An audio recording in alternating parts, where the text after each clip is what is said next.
bits and pieces of other Arsenal related news. So I think we can start looking at them really. What else have we got? Shout out to you lot. I will circle back on you lot's talking points, people.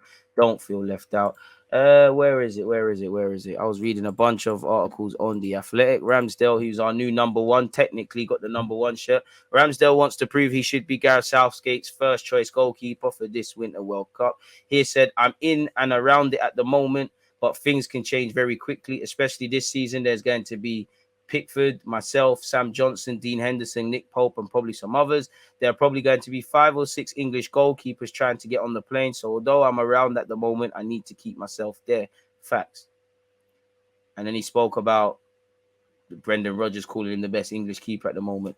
I actually never saw that interview. It's another thing. If I had comments on social media, it probably would have popped up on the timeline or something.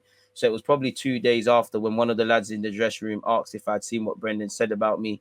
It's always great from that week onwards. You do feel 10 feet tall to have the respect of another manager. But the thing for me is it wasn't the English manager saying this. I still have to prove to him, Southgate, that hopefully that was the case and there's still a long way to go. He then spoke about social media. He said, you're just setting yourself up for a downfall.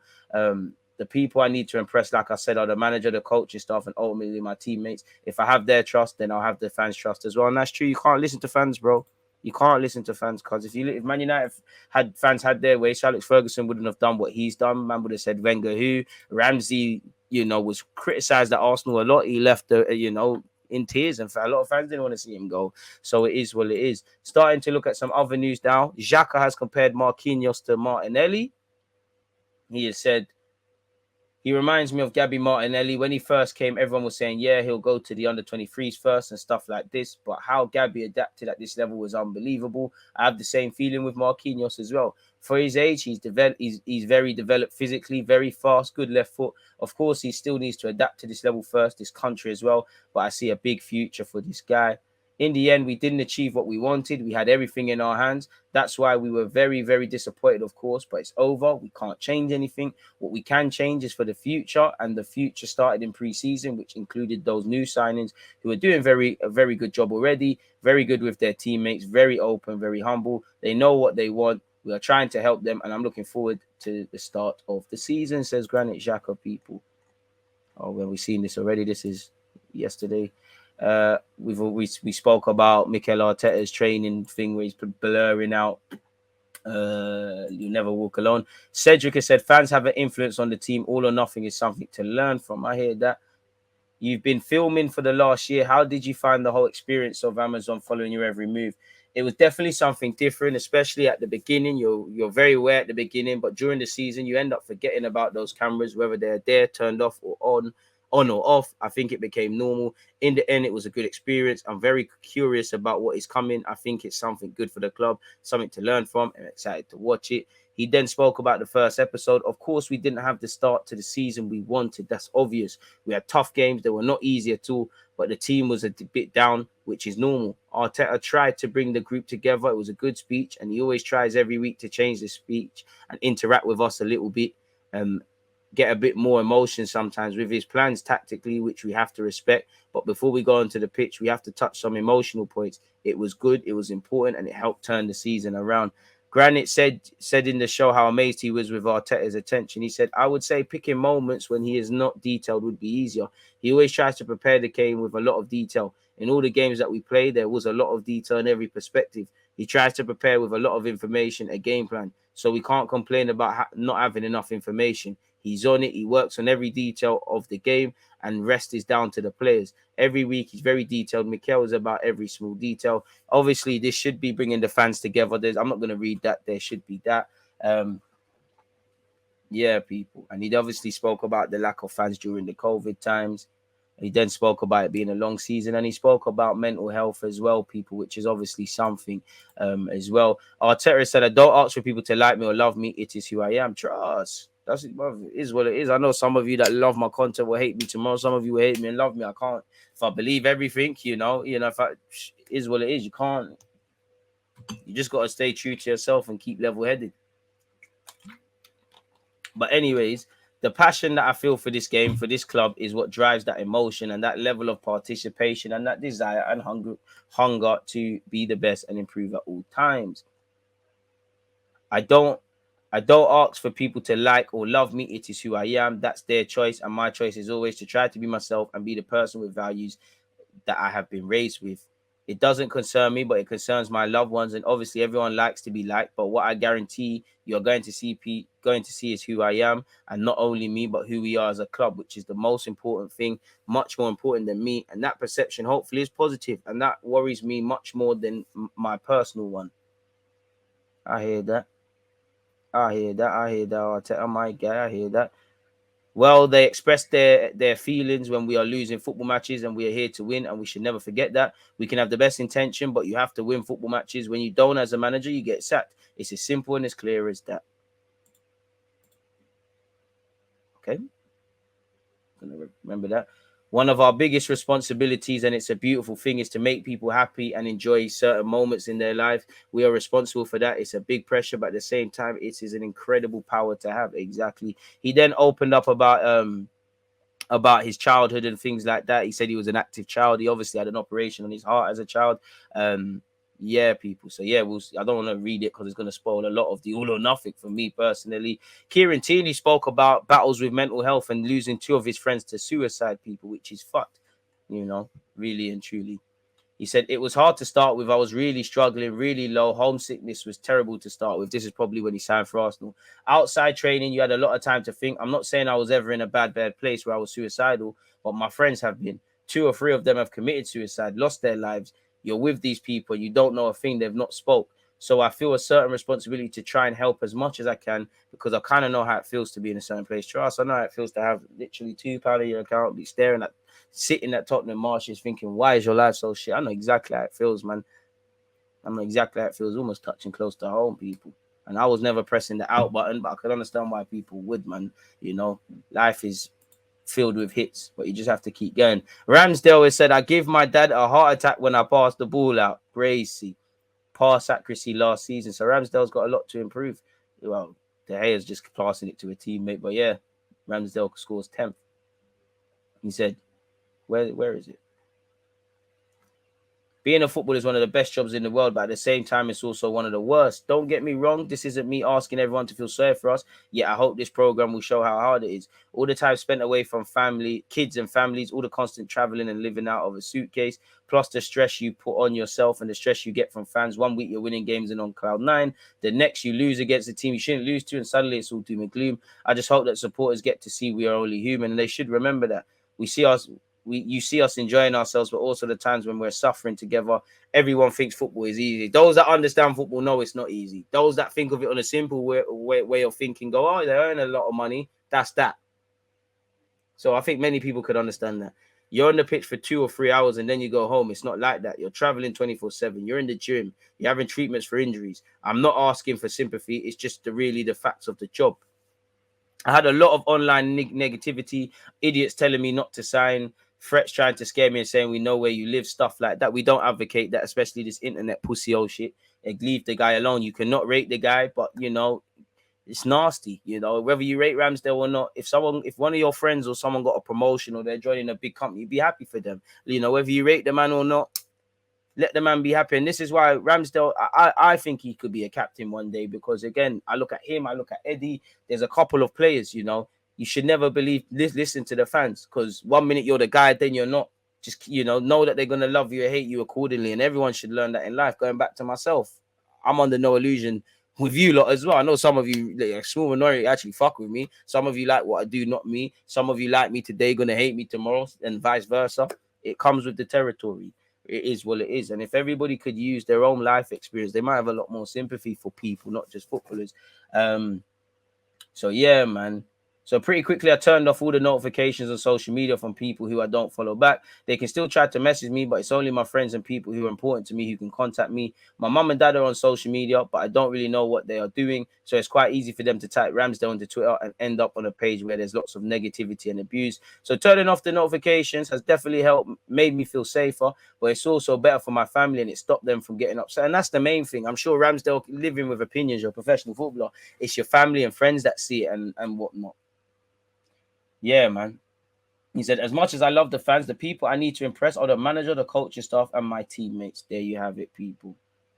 He did say he got a great reception on his first game against West Brom. He said, so I very quickly realized the difference between true fans who travel to places like Birmingham on a Wednesday and some idiot behind the keyboard who just wants to make comments about a footballer because they think they can do better, which they can't.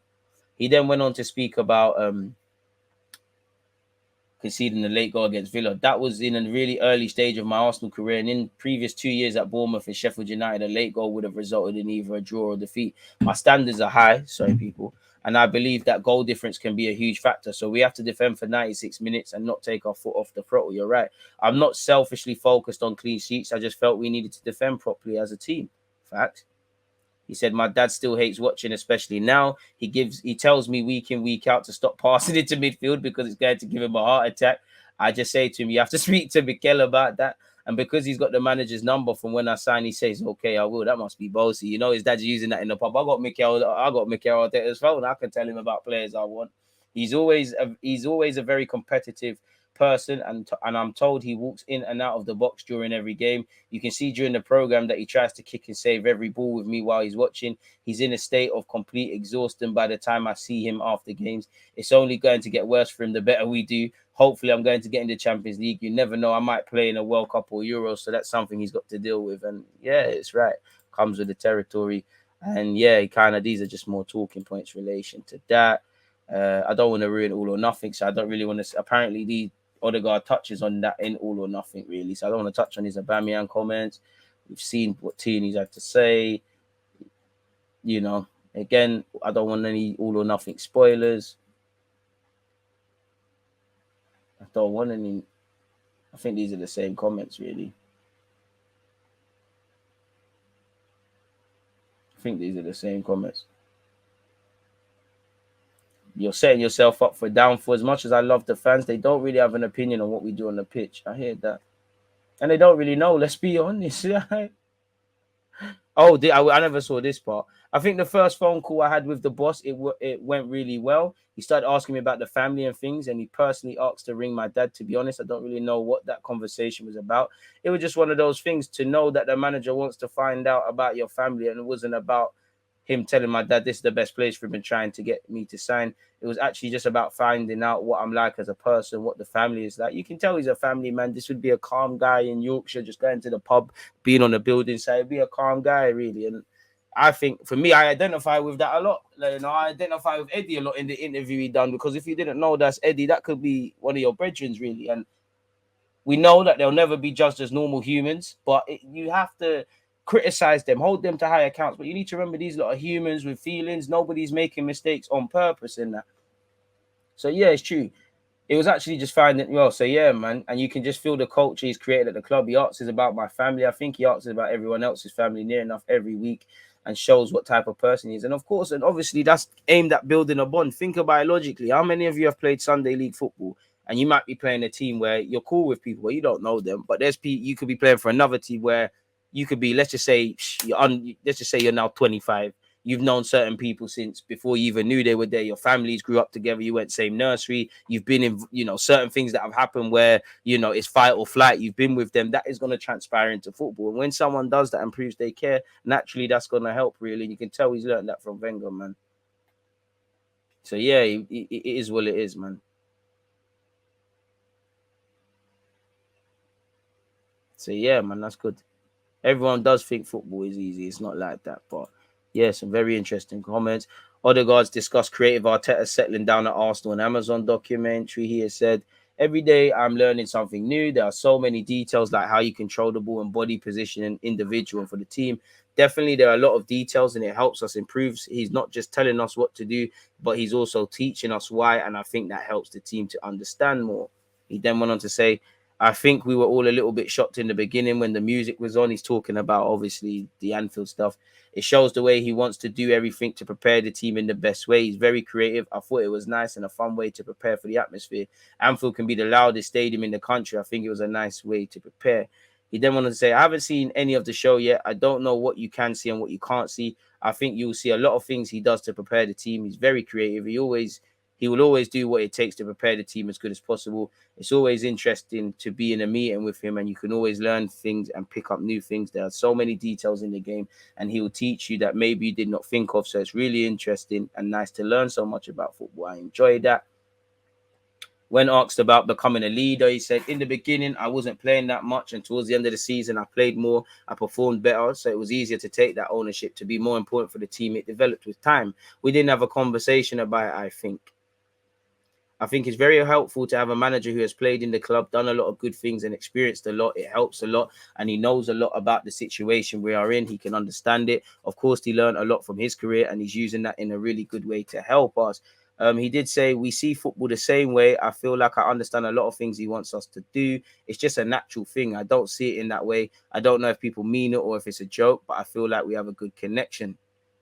He then went on to say, that's a good thing about the show. You get to see a bit more, not just him, but with the players. The life of a footballer, there is so much more to than just training and playing games. It's interesting and good for the fans, for people to see, and I think it's brilliant. He knows a lot about football and all the details, and is good with people. I think he knows what to do in different situations to get the best out of every player.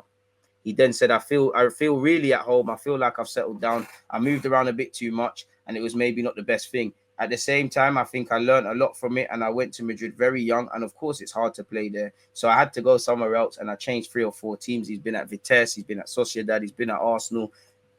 Feel free to, obviously, he's been in Norway. So yeah, it's not the best situation. I always wanted to get that stability and feel like I found that here. I'm really happy to be here, and I feel at home.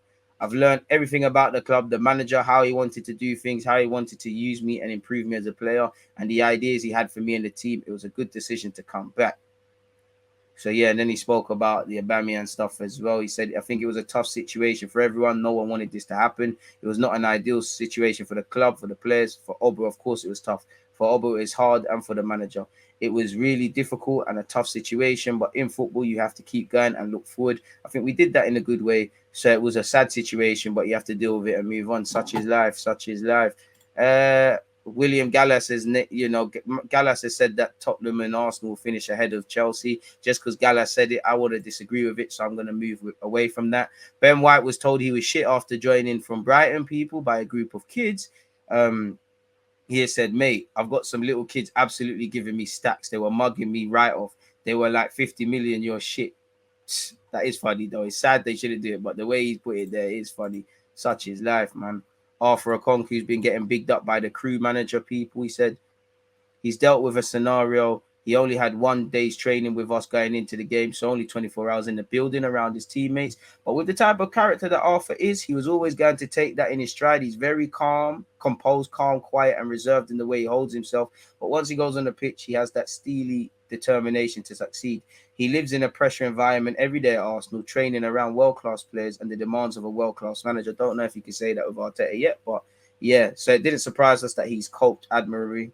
I think getting that first game out of the way will do him nothing but good in terms of building a career with us. So yeah, hopefully the 6'6" England youth international can keep doing his thing, people. Big up you for that. We've already seen Cedric's comments. I feel like I'm missing something out, people. I really do. I feel like I'm missing something. Oh, I don't know why the screen's gone there, people. But there, yeah, Xhaka. I haven't read this, so I thought, let me look at this. How long is this? Fucking hell, it's a long one, innit? But we paused, but we started, so we need to. Granit's been speaking, and he's almost a captain. He's the captain as well, sort of thing, innit? You saw it just before we played Sevilla. You hear what the players say about him. It's lit. 276 likes, people. We're doing well, but we could be doing much better, man. What's all this about? But yeah, man, I can't lie. I'm going to skip past the bit he said about the Emirates Cup. It's no longer relevant. There are plenty of new additions this season. Let's talk through the ones you've got to know so far. It's good. It's very good to have the new signings. We're very open, not only with Matt, but the other new signings as well. He fits very well in this team, and I'm looking forward to seeing him and the others in the next months and years. Have you spoken with Fabio Vieira? Of course, we sit together as well at dinner. He's very open. He's a funny guy. I haven't seen a lot on the pitch yet, of course, because of injury, but we know him from the past. Of course, he has quality. Let's see when he's fit what he can give the team. on Jesus is very exciting. First of all, I love his attitude, his hunger to achieve something, to win something. He comes from a team who have already won everything, and he gives us the hunger, the belief, and the quality. But as well, he's a very humble guy, very open. You can be serious with him, you can joke with him. This is what we need at this football club. Obviously, we know he's lit in training, people. We know he's lit. We already spoke about Gabby Martinelli, of course, but we also spoke about Marquinhos. We're not going to go over that. The new signings can hopefully push us on from last season when we had many highs, but some lows as well. How would you sum up the season as a whole? Yeah, in the end, we didn't achieve what we wanted. We had everything on our hands. That's why we were very, very disappointed, of course, but it's over. We can't change anything. We've already seen this, innit, people? Sorry. On the highs, he was asked about his goal against United. Yeah, after what happened, everything between the fans, the people, and me, I think this is one of the nicest moments since I'm in this football club. After scoring as well, the feedback, the moment in the stadium, I felt very good, very happy, but as well, happy for the 3 points we got on the day. Don't worry, you're going to buck De Gea again this season. Very good. I always wanted to turn things around to be good with them. I always respected the people. There was a moment where both of us maybe were misunderstanding each other, but this is over for me. I feel much, much more love from the people outside, and my job is to give something back on the pitch. They know how I am. I give every time 100% for this football club. True. Sometimes well, sometimes less, but the love I feel at the moment is very, very good. So yeah, people, I can't lie. I big him up and stuff like that, but yeah, man. It's a bit jarring to keep going over this. It came from inside me, something from maybe 2 years ago, but as well for the future. For me, I'm nearly 30 now, and it's important to speak out, not just for me, but also for the future of young players we have here who are 19, 20, 21. I hope no one will share this experience that I had, and to tell the fans as well that it's not that easy. It's not the best way to do something against a player. Maybe this message came across well to support us. How do I say it? Every one of us gives everything to this football club. Sometimes it's going well, sometimes less, but to support us, to help us, to be with us, because what we want is for this football club to achieve as much as possible. Every one of us wants this. He spoke about Mikel Arteta. I mean, it's not possible to describe in words and to say thank you to him, because as you say, he was always supporting me. I tried always to give him as well something back. I feel very happy, and I feel like I'm at home here as well. I mean, Xhaka's given about 20 million interviews saying this, even though he's right. Not only Mikel, but to the teammates, to the staff, to the club. I want to give them something back. I try that day by day. And of course, when you have something around to support you, to help you, it's much easier to do that. As one of the senior players in the team, what's your relationship like with Mikel off the field? Very good, very honest, very open. This is how I am myself as well. He is the same. He wants to have that clarity. I always have an open conversation with the coach. Obviously, I'm not, but we know Xhaka has a massive role in the squad, so I'm not going to read that. We know the Premier League is approaching. The signings that we have made give us something more than winning. They give us the mentality of how to win and the quality, of course. It's like a puzzle. You need quality, of course, but if it doesn't fit in the team, it's very difficult to achieve. The signings all fit very well in the team. Year by year, we get much better. It's easier to speak than to do, for sure, but I have a very good feeling that we'll be ready for the start against